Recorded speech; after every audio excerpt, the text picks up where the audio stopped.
My biggest regret brought us back together. Before we begin the story, make sure to subscribe to our channel and never miss more incredible stories every day.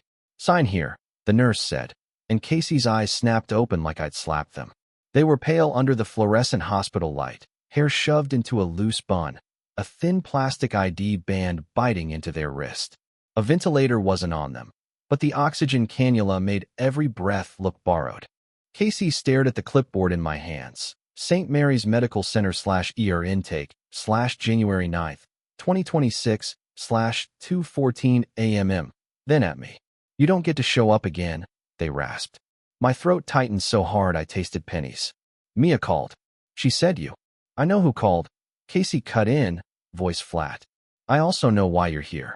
I wasn't here because I was a good person. I was here because I was still listed as Casey's emergency contact, and the hospital needed someone to authorize a procedure while they waited to reach family they apparently didn't have nearby. A nurse with a tight ponytail pointed to the signature line. We need consent for imaging and possible surgery if there's internal bleeding. Casey's gaze drifted to the clear plastic bag on the counter labeled personal belongings. Inside it, unmistakable even through the wrinkled plastic, sat a cracked silver watch with a black leather strap. My watch. The one I gave Casey the night I promised we'd never lie to each other again. I hadn't seen it since the night everything ended. I didn't know you still had that, I whispered. Casey's mouth twitched, not quite a smile. That's funny. I didn't know you still had a conscience. The nurse cleared her throat. Sir, are you signing or not? My pen hovered over the line, shaking. If I signed, I was in their life again, if only for tonight. If I didn't, I'd be proving what Casey always said I was. Mia appeared in the doorway, cheeks blotchy from crying. Eric, please. I looked at Casey, and in their eyes I saw the question they never stopped asking. Why did you let me take the fall? My biggest regret wasn't a thought anymore. It was a person breathing in front of me. And the watch in that bag felt like evidence, waiting to be opened. Casey leaned closer, voice barely louder than the heart monitor. Tell them the truth, or leave. Then the doctor walked in holding a chart with my name already on it. Casey and I didn't start as a tragedy. We started as a joke that never stopped being funny. We met in 2017 at a cramped volunteer center in Northwood City, the kind of place that smelled like donated clothes and instant coffee. I was the guy who showed up early and pretended it was because I liked routine, and Casey was the one who made the kids laugh so hard they forgot they were hungry. Casey had this habit of tapping their wrist like they wore an invisible watch when they were nervous. When I noticed, I said, "What time is it?" Casey deadpanned. "Time for you to mind your business." We had a ritual. After closing, we split a greasy breakfast burrito at a 24-hour diner off Route 8. Casey always stole my fries, and I always let them because watching them pretend not to was weirdly comforting. You're too nice, Casey used to say, mouth full. It's suspicious. I'm not nice, I'd argue. I'm strategically agreeable. Same thing. When we started dating, it didn't feel dramatic. It felt inevitable, like we'd been walking toward each other for years and finally stopped pretending. On October 21st, 2018, I handed Casey a small box at that diner, the same booth, the same dented tabletop. Inside was the watch, cheap compared to the stuff influencers flashed online, but I'd saved for it because Casey always tapped their wrist like they needed time to behave. Casey turned it over, reading the engraving on the back. No more running. They blinked hard. Eric. I grinned, trying to cover how scared I was. So you'll know when I'm late, and you can be mad with evidence. Casey laughed, then suddenly got quiet. Promise me something. Anything. If you ever mess up, Casey said, fingers tightening around the box. Don't make me carry it. I remember leaning across the table, kissing their knuckles like I was noble. I swear. That promise lasted exactly 3 months. The crack started small, like it always does. A missed call. A lie that felt harmless. A night out with coworkers that I didn't mention because Casey looked tired, and I told myself I was protecting them from stress. But the real crack, the one that split everything, happened on January 13th, 2019, after a stupid party in the suburbs and a decision I still see every time I close my eyes. We left that party with Casey's car keys in my hand and my pride in the driver's seat. And I was the one who insisted, I'm fine to drive. I told myself it was responsible. That's the lie I hate the most, because it's the one I believed. It was Sunday, January 13th, 2019, around 11:47 p.m. We were leaving a coworker's house in West Ridge. Cheap beer, loud music, people pretending adulthood wasn't crushing them. Casey hadn't even been drinking. They'd offered to drive. I took the keys anyway. "Eric," Casey said outside in the cold, "you're swaying." "I'm swaying because it's windy," I argued, too loud. Casey's eyes narrowed. "Give me the keys." "You don't trust me?" Casey exhaled slowly, like counting to 10. "I trust you to be stubborn." "That's not the same." I shoved the keys into my pocket. "Get in." Casey stared at me, then did. That was their mistake. Or maybe it was mine that they loved me enough to assume I wouldn't destroy us. 3 minutes later, I did. There was a stretch on Route 8 where the streetlights flickered like they were tired. A crosswalk, a shadow moving fast. I remember Casey shouting, "Eric." Then the sickening thump, like hitting a trash can that screamed. The car jerked. My hands locked on the wheel. My whole body went ice cold. "Stop," Casey yelled. "Stop the car." I didn't. I kept driving, breath ragged, brain screaming one sentence. "If you stop, your life ends." I pulled into a dark parking lot behind a closed strip mall, hands shaking so badly the keys rattled. Casey's face looked unreal, drained of color. "What did you do?" Casey whispered. I don't know." I stammered, heart pounding. "Maybe it was a deer." Casey's voice rose. "That was not a deer." I opened the door like air would fix it. "No one saw. It's late." Casey grabbed my arm hard. "We have to call 911. I yanked away. "Are you trying to ruin me?" Casey stared like they didn't recognize me. "Ruin you?" "Eric, someone is hurt." I heard sirens in the distance. Maybe for us, maybe not. Panic turned my thoughts into knives. I pictured my mugshot. My job. My mom's face. Everything I'd built collapsing because I couldn't admit I was wrong. I looked at Casey, and something dark in me calculated the easiest way out. "You were driving," I said, the words falling out like poison. Casey blinked once. "What?" "You were driving," I repeated, louder, like volume could make it true. "You had the keys earlier. People saw you with the car." Casey's mouth opened, then shut. "Eric, no?" I grabbed Casey's phone off the console and typed with shaking fingers, sending a text to my own number. "I'm sorry. I shouldn't have let you drive." A planted seed. A fake receipt. Casey's voice cracked. "You're setting me up." I couldn't look at them. "I'm saving us." The next day, when the police knocked on our door, I told the lie with a straight face. And Casey watched me do it. The officer asked, "Who was behind the wheel last night?" And I pointed. The worst part wasn't the lie. It was how fast it worked. The police came back on January 14th, 2019 at 8:06 a.m., according to the timestamp on the bodycam footage Mia later found online. 2 officers, polite voices, hard eyes. Casey was still in sweatpants, hair messy, face hollow from not sleeping. I sat on the couch like a model citizen, hands folded, acting calm because panic would look guilty. Officer number 1 asked, "We're investigating a hit-and-run near Route 8. There was a report of a dark sedan with front-end damage." I swallowed. "Our car has a dent.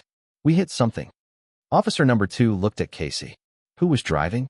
Casey's gaze snapped to me, pleading and furious at the same time. I felt it, this moment where I could still choose honesty. Instead, I chose survival. "Casey drove," I said. I told them to slow down, but it happened so fast. Casey whispered, "Eric." Officer number 1's pen scratched on paper. "Is that correct, ma'am?" Casey didn't answer right away. Their hands curled into fists. Their lips trembled like they were biting back a scream. I leaned closer, low voice. "If you tell them it was me, we both go down." Casey's eyes filled, and I hated myself for the relief I felt when they finally croaked. Yes. The investigation moved like a train after that. The planted text. My calm testimony. The way Casey looked unstable because they cried. People picked sides without asking questions. My coworker Jenna posted on Facebook, "Praying for the victim. Accountability matters." My aunt commented, "So proud of Eric for standing by the truth." Casey's world collapsed in real time. They were charged. Not convicted yet, but charged, and in Northwood City that might as well have been a scarlet letter. Casey was in a nursing assistant program, 1 semester away from applying to a hospital internship. That opportunity vanished overnight. Mia tried calling me at first. I still have the screenshot. MIA, January 16th, 2019, 9:22 p.m. Tell me you didn't do this to Casey. I replied, not now. Casey's mom called me too, voice shaking. Eric, honey, this isn't like Casey. I said, I know. It's complicated. Uncle Ray showed up at my apartment with a face like thunder. He wasn't related to Casey. He was my mom's brother, a retired firefighter who could smell cowardice like smoke. He jabbed a finger at my chest. You're lying. I scoffed. You don't know anything. I know your eyes, Ray said. They don't look clean. Casey took a plea deal 2 months later. Not because they were guilty, because they were terrified. Their lawyer said trial could mean prison. Casey chose probation, restitution, and a record. The day the judge read the terms, Casey looked at me once across the courtroom. Not angry, just done. After that, Casey disappeared from my life like a light switched off. Messages stopped. Social media went silent. Friends stopped mentioning their name around me like it was contagious. And my pride wrapped around the lie like armor. Until the hospital, 7 years later, when Casey said, tell them the truth or leave. And I realized my lie wasn't buried. It was waiting. Because the doctor's chart had my name on it for a reason. I didn't build a happy life. I built a life that looked quiet enough to hide inside.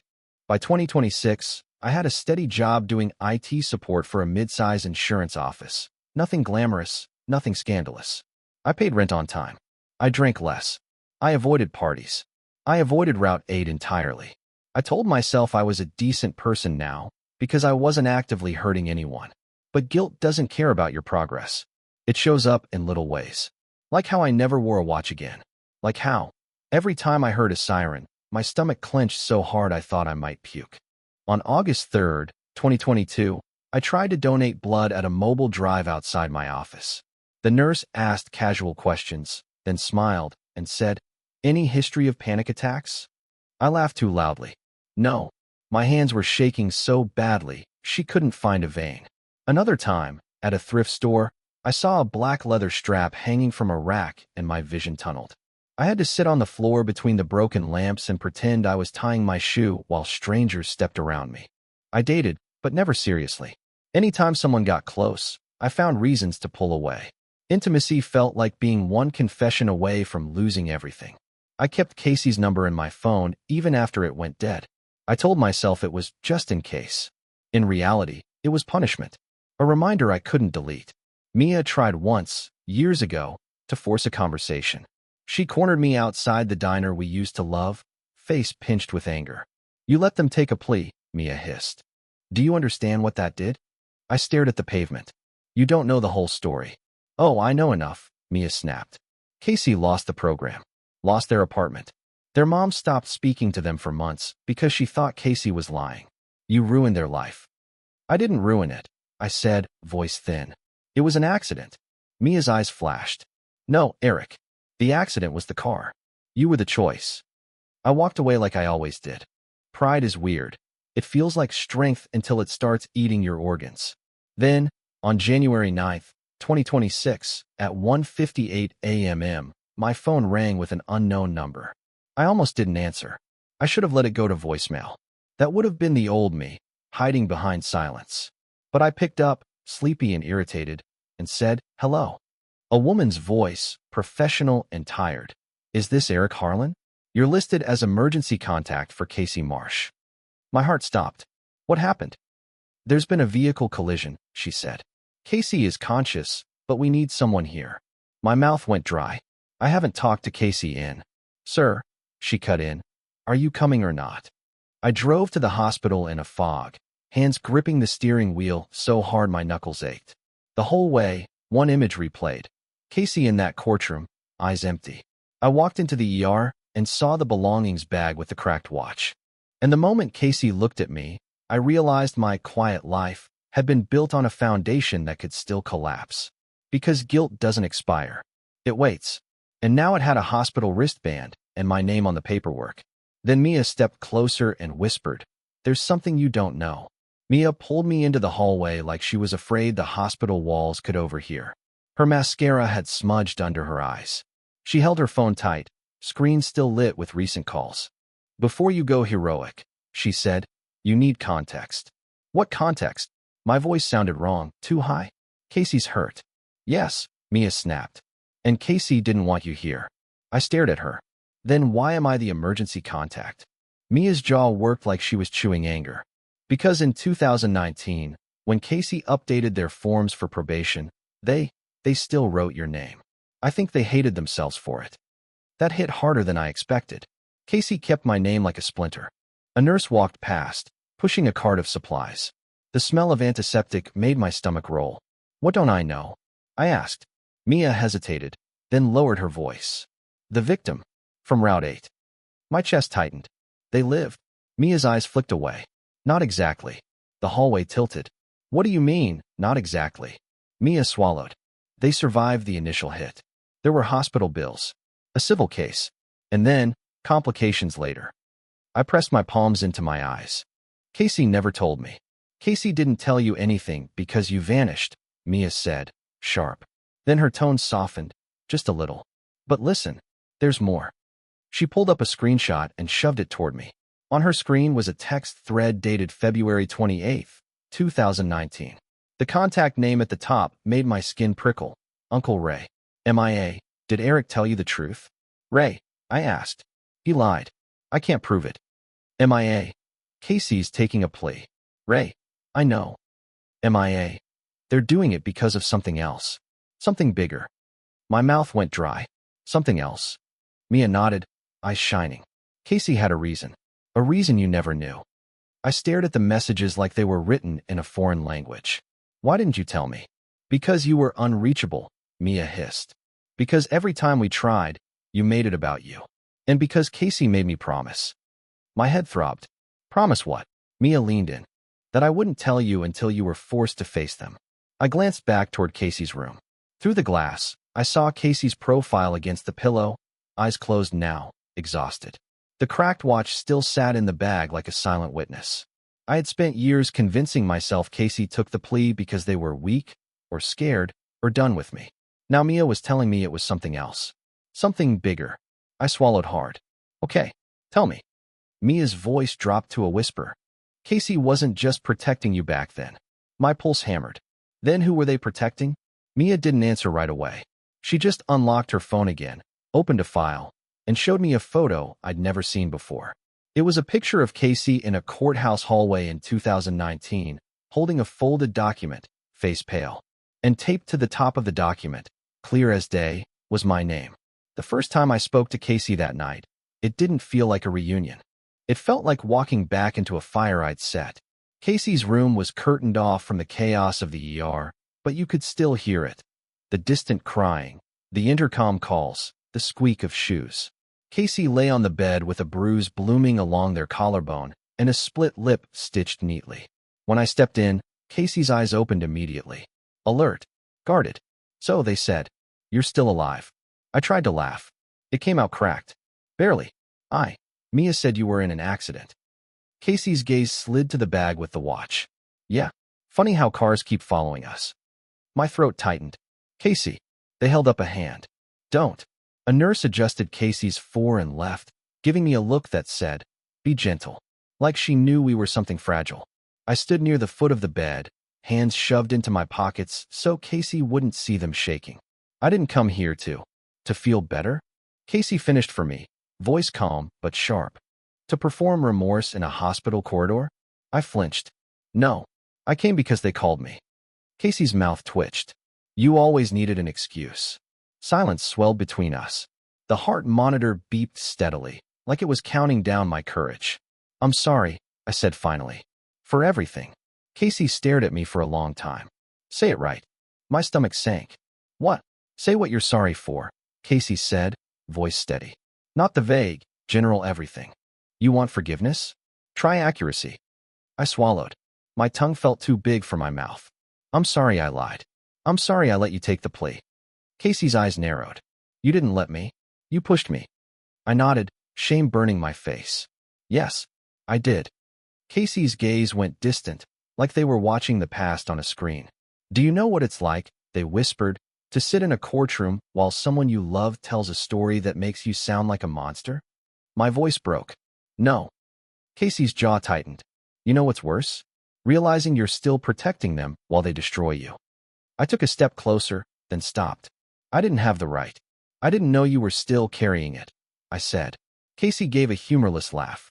Of course you didn't. You disappeared. You blocked Mia. You changed jobs. You moved. You acted like silence was a solution. I thought it was too late, I admitted. Casey's eyes flashed. No, you thought it was safer.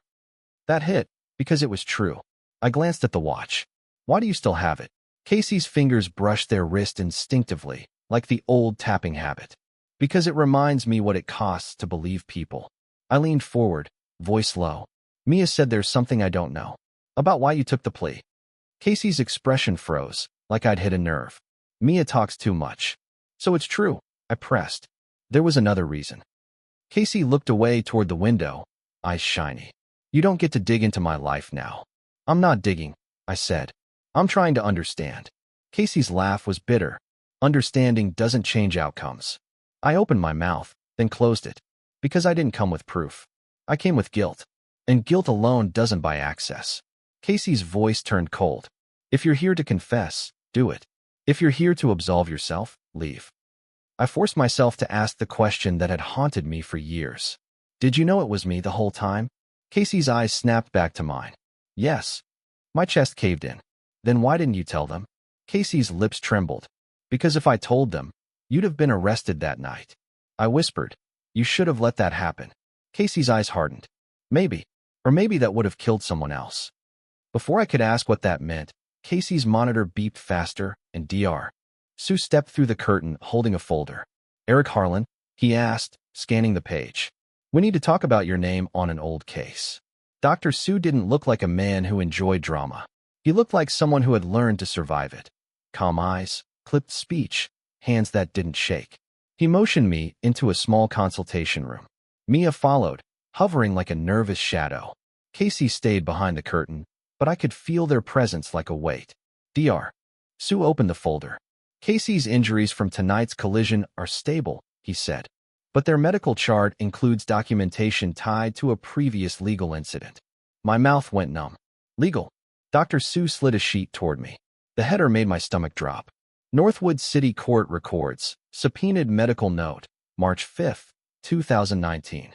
Under it, Casey Marsh, anxiety, insomnia, acute stress response, related to pending criminal case. And then, in the body of the note, a sentence that punched air out of me. Patient reports protecting Eric Harlan from self-incrimination. I stared at it like it was a hallucination. Why is my name in Casey's chart? Dr. Sue's expression stayed neutral. Because Casey disclosed it in therapy notes years ago, and those notes were referenced during a civil proceeding connected to the 2019 incident. Mia's voice cracked. The victim's family. Dr. Sue nodded slightly. There was a civil suit. Settled quietly. My skin went cold. Settled by who? Dr. Sue didn't answer directly. Casey was listed as the driver publicly. That impacted liability. My brain scrambled. So Casey paid? For what I did. Mia swallowed. Casey had restitution through probation, and then other payments. I shook my head hard. No, Casey didn't have money. Mia's eyes filled. Not money like that. But Casey had leverage. Dr. Sue continued. Tonight, Casey arrived with personal effects including this. He lifted a sealed bag, Casey's belongings, and held it up. The cracked watch glinted under fluorescent light. Inside the bag, tucked behind the watch, was a folded piece of paper. Dr. Sue placed the bag on the table between us. This was found in Casey's wallet. It's addressed to you. My fingers went clumsy as I peeled the seal and slid the paper out. The date at the top made my stomach lurch. February 12, 2019.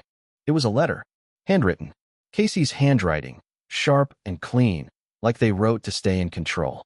Eric, if you're reading this, it means I'm finally done protecting you. I didn't take the plea because I believed your lie. I took it because I had to. There's something you don't know about that night on Route 8. You need to find the voicemail I saved at 11:53 p.m. It's the only thing that tells the truth. My hands trembled so hard the paper fluttered. Voicemail. Mia leaned in. Casey told me they saved something. I didn't know it was that. I looked up at Dr. Sue. Where is it? He shook his head. Not in the hospital's possession. My chest tightened. Then where? Mia's phone buzzed loudly, cutting me off. She glanced at the screen, face draining. "It's Uncle Ray," she whispered. I didn't even know he still spoke to her. Mia answered, voice shaky. "Ray." I heard his voice through the speaker, loud and urgent. "Eric's digging again, isn't he?" My stomach turned. "Ray, listen to me," Uncle Ray barked. "If you find that voicemail, you're going to wish you hadn't." My blood ran cold. "Why?"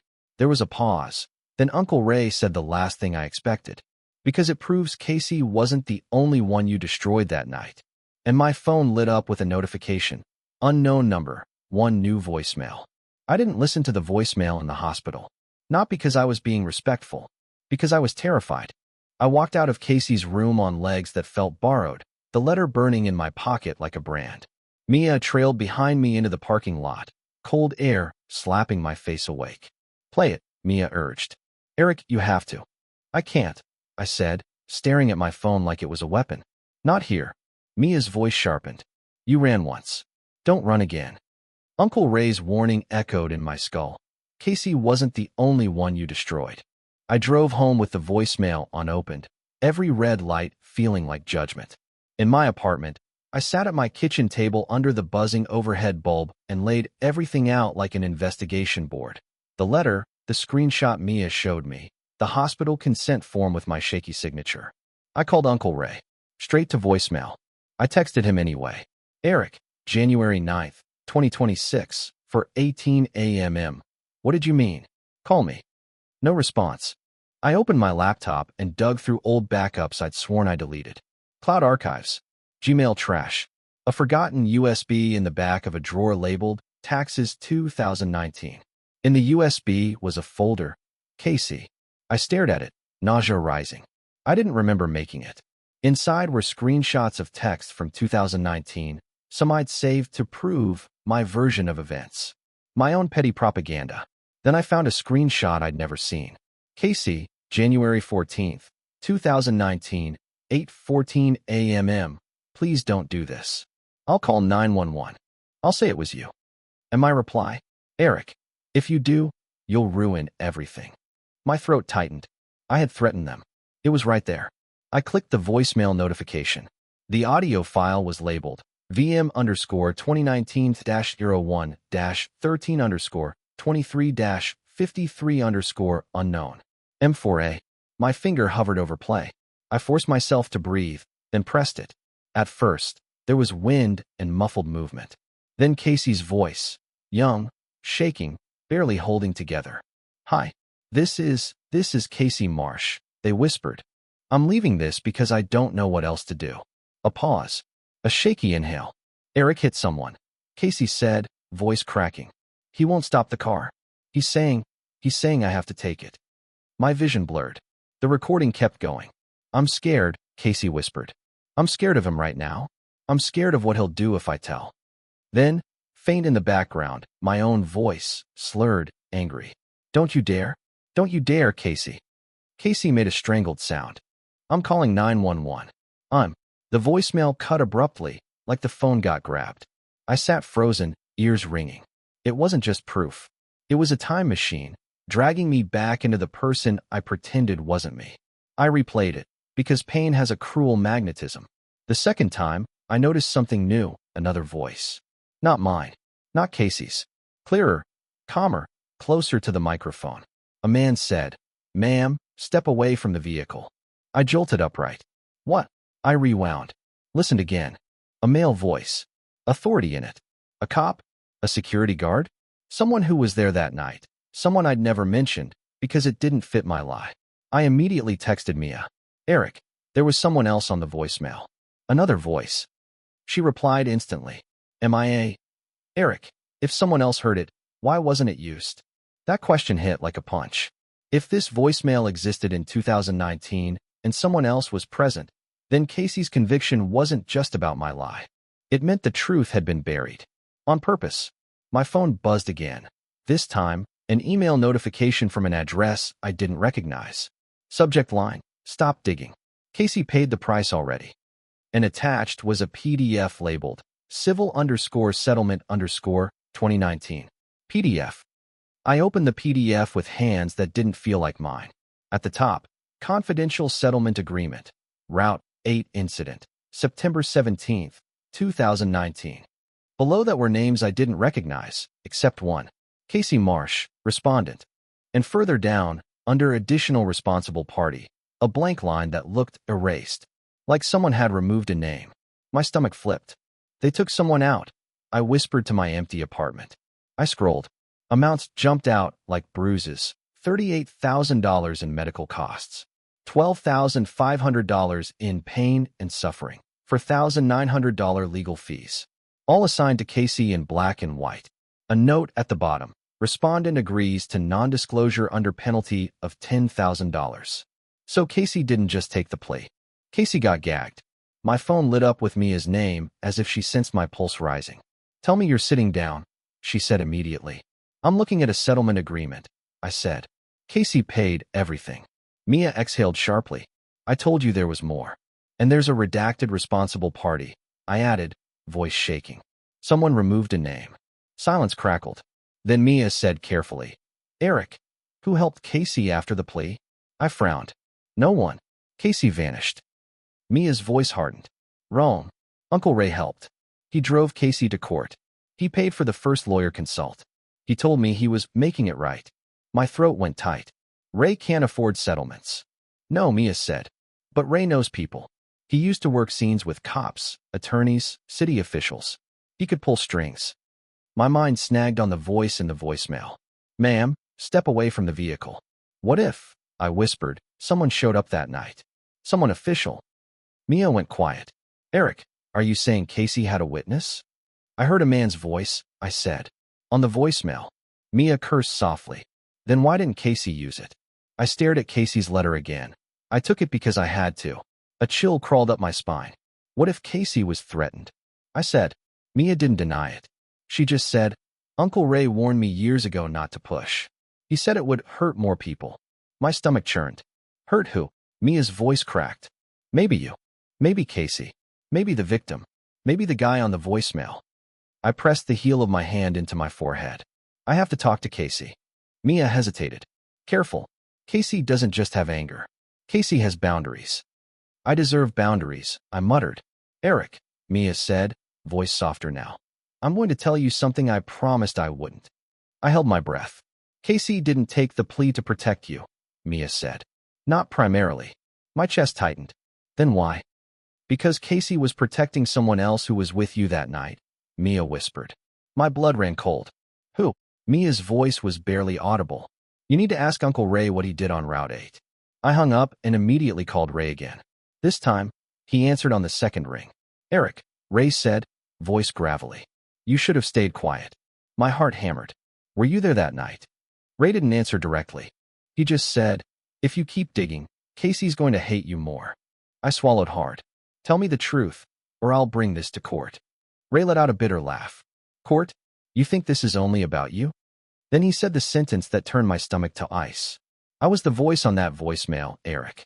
I drove to Uncle Ray's house at dawn, the sky still bruised purple over the suburbs.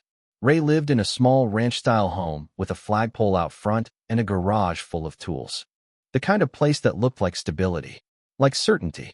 I'd always trusted him more than my own judgment. Now, I parked on his street with my hands clamped to the wheel, feeling like I was about to meet a stranger wearing my uncle's face. Ray opened the door before I knocked, like he'd been waiting. He looked older than I remembered. Not just gray, tired. His eyes flicked to my phone in my hand. You listened, he said. Yes, I replied, voice tight. You were there. Ray stepped aside. Come in. Inside smelled like coffee and sawdust. I walked past framed photos. Ray in uniform. Ray at my graduation. Ray holding a fishing pole with me as a kid. Evidence of a life built on being the dependable guy. I held up my phone. Why didn't you stop me? Ray's jaw tightened. I tried. No, I snapped. Not after. Not in court. Not when Casey got blamed. Ray rubbed his face like it hurt. You think I don't live with that? I pulled out Casey's letter and slapped it on his table. Casey said they had to. What did you do? Ray stared at the letter for a long moment, then sank into a chair. That night, he said slowly, I was driving home from a late shift. I saw the impact. My stomach rolled. You saw it happen. Ray nodded once. I pulled over. I ran toward the road, and I saw your car take off. My voice shook. Then you could have told the cops it wasn't Casey. Ray's eyes flashed. I tried to get Casey to tell the truth. And I demanded. Ray's mouth tightened. Casey wouldn't. I laughed, sharp and ugly. Because of me. Ray shook his head. Because Casey found something. My chest tightened. What? Ray leaned forward, voice low. I followed the scene. I saw you pull into that strip mall lot. I saw Casey crying. And I heard you. The shame hit so hard my ears rang. Ray continued. Casey told me to leave. Said they'd handle it. I didn't. I stayed hidden and recorded part of it on my dashcam. My breath caught. Dashcam. Ray nodded, face grim. Then Casey walked over to me. Alone. Shaking. I gripped the back of a chair. What did Casey say? Ray swallowed. Casey said, if you go to the police, Eric goes to jail. And you let that happen, I hissed. Ray's eyes hardened. Casey wasn't done. Casey said, if Eric goes to jail tonight, he'll drag me down too. And he'll take someone else with him. My stomach twisted. Who? Ray looked away, shame flickering across his face. You don't remember everything from that night, do you? I felt cold. I remember enough. Ray shook his head slowly. No, you don't. He stood, walked to a desk, and pulled out a manila envelope like it had been waiting years for this moment. He slid it across the table. Written on the front, in Ray's handwriting, Route 8, do not open. My hands hovered over it. Ray's voice was rough. If you open that, you don't get to pretend anymore. I swallowed hard. What's inside? Ray's eyes met mine. The part of the recording you never heard. My fingers trembled as I peeled the envelope flap, and the first thing I saw made my stomach drop. It was a photo, and in the photo, I was not alone in the driver's seat.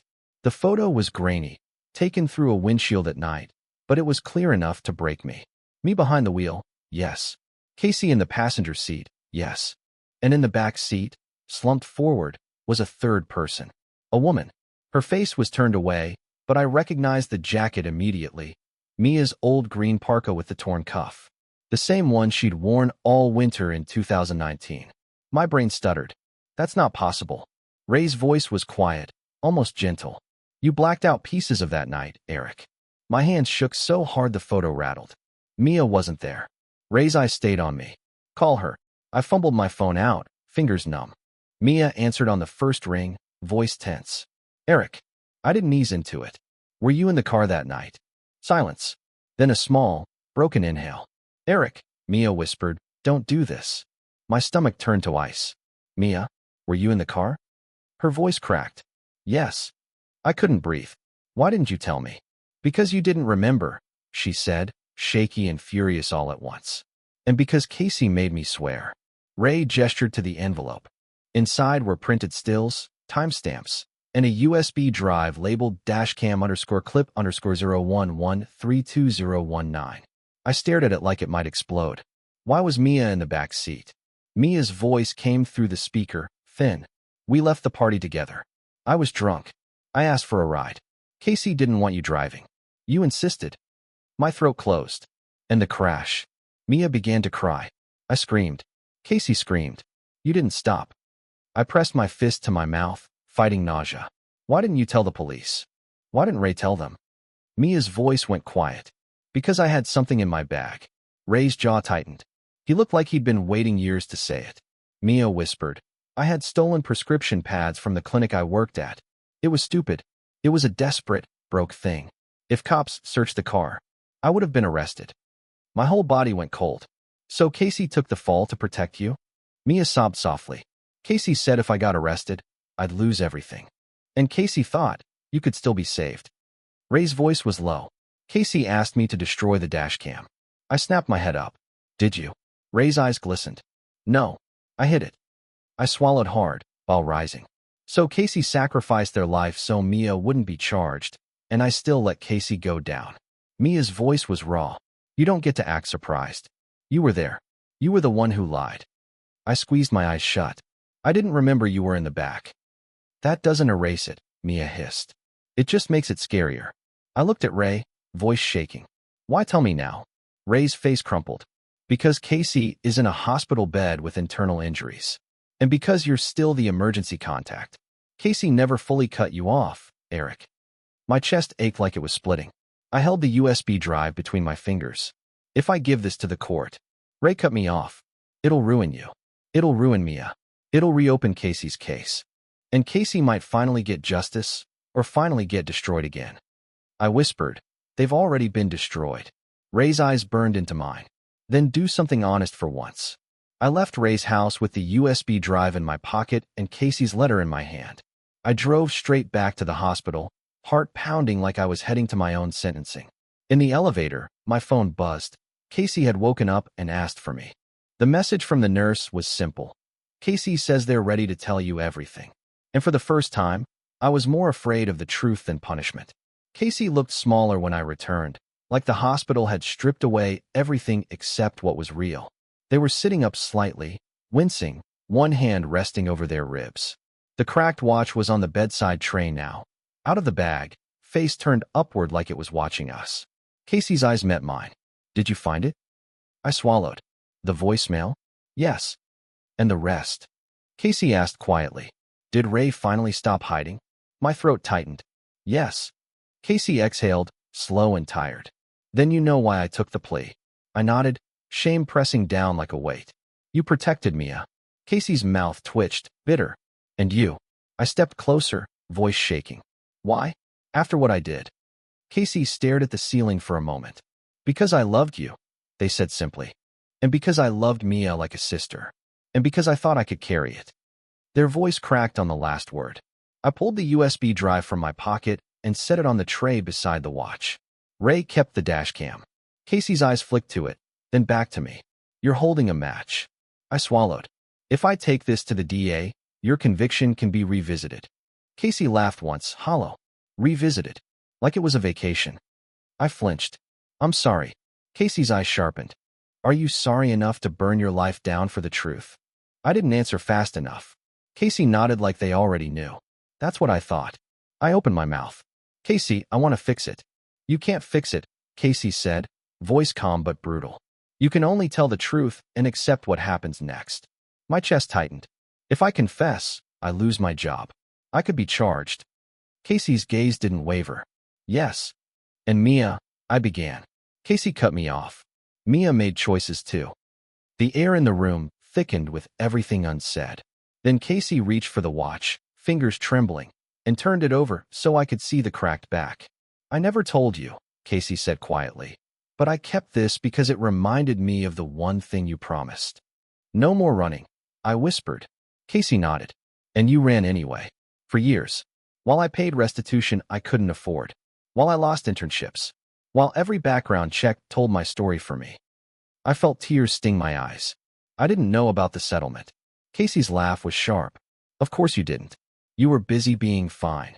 I swallowed hard. I want to go to the victim's family. I want to confess. Casey's eyes softened for a fraction of a second, then hardened again. If you do that, you don't get to control what they do with it. I know, I whispered. Casey stared at me for a long moment. And if you don't do it, they said quietly, I'm done. Forever. My stomach dropped. Casey. No, they said, voice trembling now. This is the boundary. I carried your lie until it broke my life. I won't carry it one more day. A nurse knocked and stepped in, clipboard in hand. Casey, we need you to sign the discharge instructions. Casey's eyes locked onto mine. Before I sign anything, they said, I need to know what you're choosing. My mouth went dry. I looked at the USB, the watch, Casey's bruised face. I thought about the life I built on silence. Then my phone buzzed with an email from my boss. Need to discuss an urgent legal inquiry. And I realized the truth was already moving without me. I didn't get to confess on my own schedule. By noon, my office had me in a glass conference room with HR and a lawyer I'd never met. My boss looked pale, like someone had stolen his certainty. He slid a printed email across the table. Subject line, Route 8. New evidence, Eric Harlan. My stomach dropped. Who sent that? He didn't answer. The lawyer did. We received a subpoena request for employment records. This appears to be connected to an old criminal matter. My hands shook. Ray, Mia, Casey. Someone had moved. I drove back to the hospital immediately, heart pounding, and found Mia in the hallway, face crumpled. What did you do? I demanded. Mia flinched. I didn't send it. Then who? Mia's voice cracked. Casey. I froze. Casey sent it? Mia nodded, tears spilling. Casey said they couldn't trust you to do it. That stung because it was fair. I walked into Casey's room like I was walking into judgment. Casey didn't look away.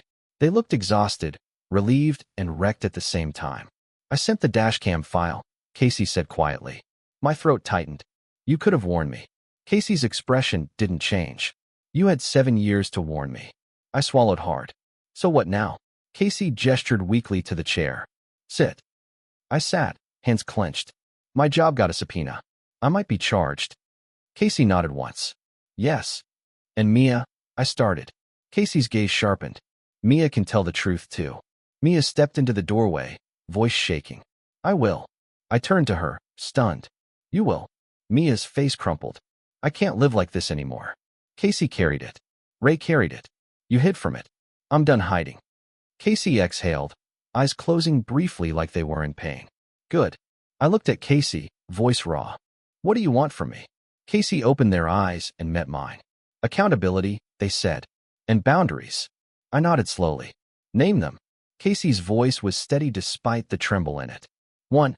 You don't contact me unless it's through Mia or a therapist for now. I swallowed. Okay. 2. Casey continued. You don't ask me to comfort you about consequences you earned. My throat tightened. Okay. 3. Casey said, eyes glossy. If the legal process clears my record, you help pay for what I lost. Not as a gesture, as restitution. In writing. I nodded, tears burning. Yes. Casey's voice softened slightly. And 4, they said, you stop calling what happened a mistake. It was a decision. I whispered, you're right. A long silence sat between us. Not warm, not healed, just honest. Then Dr. Sue stepped in with a file. Casey, he said gently, we need to discuss follow-up care and a statement request from investigators. Casey's jaw tightened. Already. Dr. Sue nodded. Yes, they're moving quickly. My chest tightened. If I give a statement, what happens? Dr. Sue looked at me evenly. That depends on whether you tell the full truth. I turned to Casey. I'm going to tell it. Casey's eyes searched my face like they were looking for the old coward. Why now? I swallowed hard. Because you finally stopped protecting me. Casey blinked, and a tear slipped down their cheek. Good, they whispered. Then maybe I can start protecting myself. My phone buzzed again. This time, a message from an unknown number with a photo attached. It was a screenshot of the voicemail transcript, and below it, a threat. If Eric talks, we talk too. And at the bottom of the screenshot was a name I didn't recognize until I saw the badge number. The threat didn't come from the victim's family.